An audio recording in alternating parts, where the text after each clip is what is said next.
All right, ladies and gentlemen, welcome back to the channel. Tonight, we're going to be talking about the San Francisco 49ers. Now, folks, this team, including in the playoffs, when Brock Purdy, Christian McCaffrey, and Deebo Samuel are healthy, they're 18-0. I really don't know what other people need to see in order to fully believe and fully buy into the San Francisco 49ers team. I'll actually tell you the answer. It's going to be a championship ring in a couple of months from now when they get that. But here's the thing.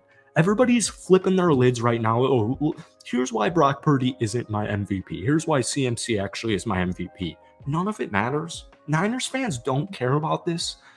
They're 11-3. They haven't lost a football game in months. They have the best defense in the National Football League. They have the best offense in the National Football League.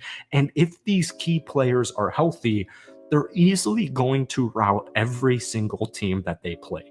I want to start this video off with some fun facts about Brock Purdy, all right? Brock Purdy, NFL ranks this season, passer rating, first, all right? Passing touchdowns, first. Touchdown interception ratio, first. Yards per attempt, first. Yards per completion, first. Wins, first. It's interesting. It's very, very interesting. Brock Purdy's the real deal. He's got 29 touchdowns on the season. He has only 7 interceptions on the season. They've won 11 games. They've only lost 3. And he almost has 4,000 yards. He's thrown for over 270 yards per game. That's with CMC, who has 13 rushing touchdowns, 1,300 yards. He's on pace for like 24 total touchdowns and 2,200 combined yards from scrimmage. But Brock Purdy's doing all of this at a 69.8% completion percentage. All right, he's the real deal. So before we actually get any further into tonight's video, if you guys enjoy it, be sure to hit that like button, hit that sub button for daily NFL content. Niners fans, we're posting like daily Niners content right now. So if we could try and get this video to 100 likes, that would mean the absolute world to me. So it's funny, they just took down the Arizona Cardinals, which is a divisional game, and it was also on the road with Kyler Murray. And what a lot of people like to forget is that divisional games actually mean something. There's legitimate rivalries here at stake, and teams just play hard. Teams just play harder in divisional games, and you had a 10-3 San Francisco team, and you had a 3-10 Arizona team, and Arizona fought like hell. All right, they left everything out there on the field, and they still put up 45 points. What's funny is the nitpick is like, oh, well, they actually, this quote-unquote #1 ranked defense, this best defense in the league with Chase Young and Nick Bosa and Fred Warner, and you have all these Hall of Famers.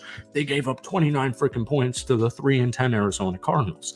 What's forgotten about that is Arizona actually dominated the time of possession 34-25 because San Francisco's that good, and they don't need much time per possession to score the football. In fact, San Francisco this season is averaging almost 7 yards a play. That's insane. I mean, that's an insane stat. Let me say it to you one more time. The San Francisco 49ers offense is averaging almost 7 yards a play. Folks, that's third best ever in National Football League history. Third time's a charm here. They're averaging almost 7 yards a play offensively. This isn't D2 football, all right? That's the third best ever in NFL history. What more do you need? And once again, we already alluded to it, especially with Brock Purdy, but especially Shanahan and all these 49ers studs. Everybody likes to talk, and everybody likes to talk bad things about good teams.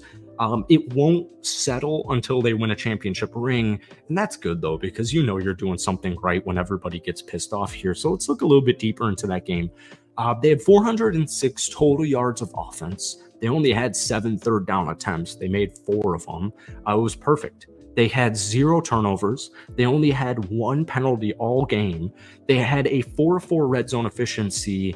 And Brock Purdy, 16-25, 242 yards.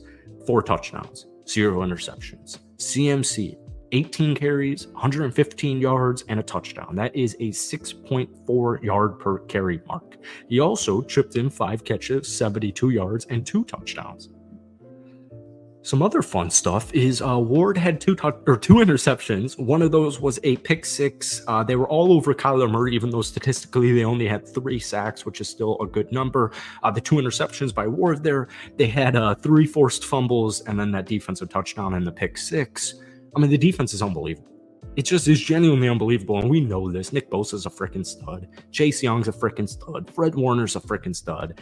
They've got studs all over the place. Not only do they have a ton of talent, but they also have depth talent. Every single player on this roster is a freaking stud. So one thing is, I think everybody seems to be waiting until this upcoming Monday night game on Christmas Day, which I also, quick rant, it's a basketball day.